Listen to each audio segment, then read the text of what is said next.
Hello दोस्तों, कैसे हो आप सब? मैं आपका अपना दोस्त गौरव।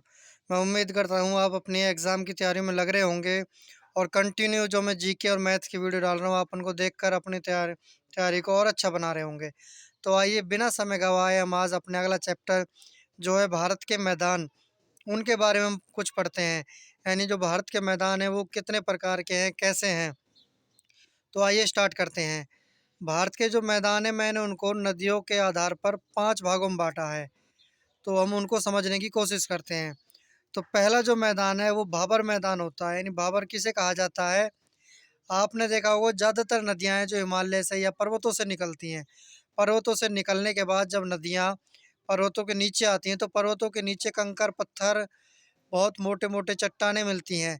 जब वो पर्वतों से नीचे आती हैं तो जो नदियों का जल होता है वो चट्टानों के, पर्वतों के नीचे बहने लगता है। जैसे मैंने आज एक छोटे से चित्र के माध्यम से दिखा रखा है।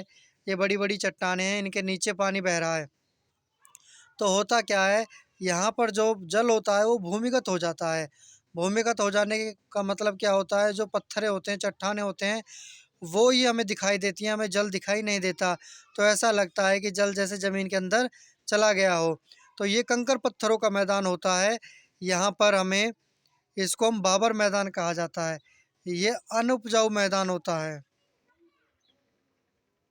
अनउपजाऊ मैदान होता है ये। यहाँ पर बहुत नाम मात्र के ही फसलें तो ना के बराबर होती है। कुछ पेड़ पौधे जो अनुपयोगी या फिर उपयोगी तो हैं, लेकिन वो अपने आप ही उग जाते हैं। यानी फसलों के हिसाब से देखें तो ये अनउपजाऊ होता है। उसके बाद जब यही जल आगे बढ़ता है और कंकर पत्थर ख़त्म हो जाते हैं, साफ मैदानों में कंकर पत्थर के ख़त्म होने के बाद जब आप देखोगे जल निकलेगा आगे, तो जब आगे पत्थर नहीं रहेंगे तो ये जल ज़मीन पर साफ दिखेगा। जब ये जल ज़मीन पर दिखता है तो ये जल हम कहते हैं कि जो ज़मीन का जल स्तर है वो ऊँचा बढ़ गया है। ज़मीन का जल स्तर जब ऊँचा बढ़ जाता है और जल ज़मीन पर दिखता है, या फिर हम ये कह सकते हैं जो नदियाँ होती हैं वो पुनः प्रकट होती हैं। एक बार वो अपने स्रोत से निकली, उसके बाद पत्थरों के अंदर चली गई, फिर वापस ज़मीन पर आई तो पुनः प्रकट हुई। जहाँ पर नदियाँ पुनः प्रकट होती हैं उस मैदान को तराई मैदान कहा जाता है। तो ये अपना दूसरे प्रकार का तराई मैदान होता है। यहाँ पर जल जल स्तर होता है, वो जल स्तर ऊँचा होता है। यहाँ जल स्तर आपका बहुत ऊँचा होता है क्योंकि नदियाँ ज़मीन पर प्रकट होती हैं। और ये मैदान भी आपका उपजाऊ मैदान होता है, लेकिन बहुत ज़्यादा उपजाऊ नहीं होता क्योंकि यहाँ पर जल बहुत ज़्यादा होता है। जल ज़्यादा होने के कारण यहाँ पर जल में जो हम सफ़ेद-सफ़ेद देखते हैं, क्षारीय बन जाता है, क्षारीयता पाई जाती है, जिसके कारण ये इस जो भाबर मैदान है उससे उपजाऊ होता है, लेकिन इतना अधिक उपजाऊ नहीं होता है।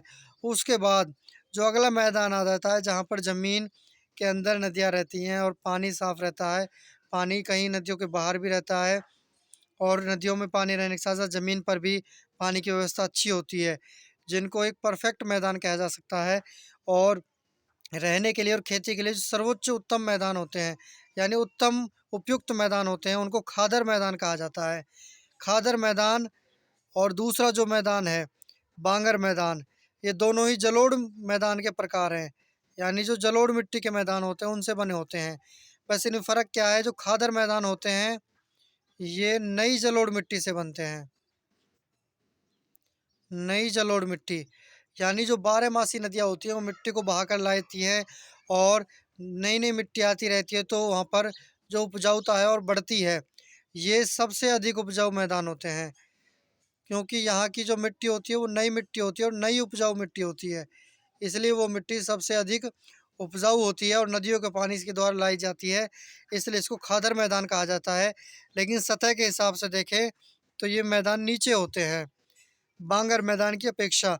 जो बांगर मैदान होते हैं वो भी उपजाऊ होते हैं, लेकिन वो कम उपजाऊ होते हैं खादर की अपेक्षा, और ये मैदान ऊँचे होते हैं। क्योंकि ये मैदान जो पुरानी जलोढ़ मिट्टी जहाँ कभी नदियाँ बहती थी, बारहमासी होती थी, लेकिन अब मौसमी हो गई हैं, उनके द्वारा जो लाई गई मिट्टी थी उनसे बने होते हैं और यहाँ मिट्टी इकट्ठी हो जाती है और वो ऊँची हो जाती है। क्योंकि यहाँ नदियाँ कई बार सूख जाती हैं या कभी-कभी मौसम में के अनुसार बारिश होती है। तो ये बांगर मैदान होते हैं, ये कम उपजाऊ होते हैं। इसमें हमें एक चीज़ सोचने की ज़रूरत है कि जो मैदान ज़्यादा उपजाऊ होंगे, वहाँ पर उर्वरकों की आवश्यकता कम होगी और जो मैदान कम उपजाऊ होंगे वहाँ उर्वरकों की आवश्यकता ज़्यादा होगी। उसके बाद चलते हैं अगले डेल्टाई मैदान पर। डेल्टाई मैदान क्या होते हैं? ये पाए जाते हैं समुद्र के किनारे पर। समुद्र के किनारे पर जैसे हम देखते हैं पश्चिम बंगाल में है, कुछ उड़ीसा में है, वहाँ समुद्री किनारे हैं, वहाँ पर मिलते हैं। तो ये जो होता क्या है, नदियाँ होती हैं जो समुद्र में अपना पानी गिराती हैं, तो वो अपने साथ जो भी चीज़ें बहा कर लाती हैं वो समुद्र के किनारे जो राज्य बसे होते हैं वहाँ पर छोड़ देती हैं, और छोड़ने के बाद डेल्टा का निर्माण करती हैं।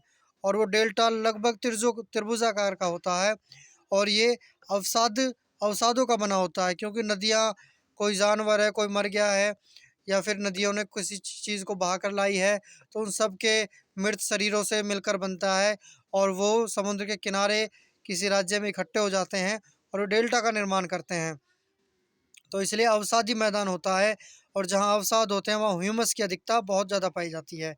ऐसा ही एक मैदान कह सकते हैं हम, या डेल्टा कह सकते हैं, सुंदरवन डेल्टा, जो पश्चिम बंगाल गंगा और ब्रह्मपुत्र नदी के किनारे, गंगा और ब्रह्मपुत्र नदी के द्वारा बनाया जाता है। और ये सुंदरवन डेल्टा पश्चिम बंगाल बांग्लादेश में मुख्यतः मिलता है, जो 10,000 वर्ग किलोमीटर का है, जिसमें 6,000 वर्ग किलोमीटर बांग्लादेश में है और 4,000 वर्ग किलोमीटर भारत में है। इसकी विशेषता क्या है? इसमें सुंदरी वृक्ष पाए जाते हैं, इसलिए इसको सुंदरवन डेल्टा कहा जाता है। इसमें मैंग्रोव वनस्पति पाए जाते हैं। मैंग्रोव वनस्पति क्या होते हैं?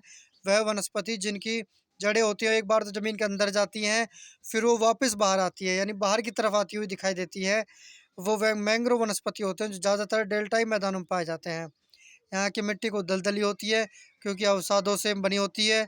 उसके बाद जो अपना सुंदरवन डेल्टा है, वहाँ नरभक्षी टाइगर पाए जाते हैं, जिनको बंगाल टाइगर भी कहा जाता है। तो ये अपने 5 प्रकार के कुछ मैदान थे, उनके बारे में कुछ जानकारियाँ थी।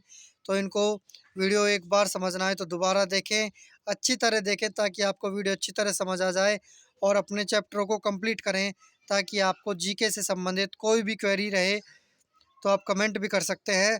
और आपके एग्ज़ाम में ज़्यादा से ज़्यादा नंबर लेने के लिए, आपको अच्छे से अच्छा स्कोर करने के लिए इन चीज़ों को समझना पड़ेगा। इसलिए मैं कुछ ना कुछ मैप के माध्यम से, लिखने के माध्यम से आपको समझाने की कोशिश करता हूँ।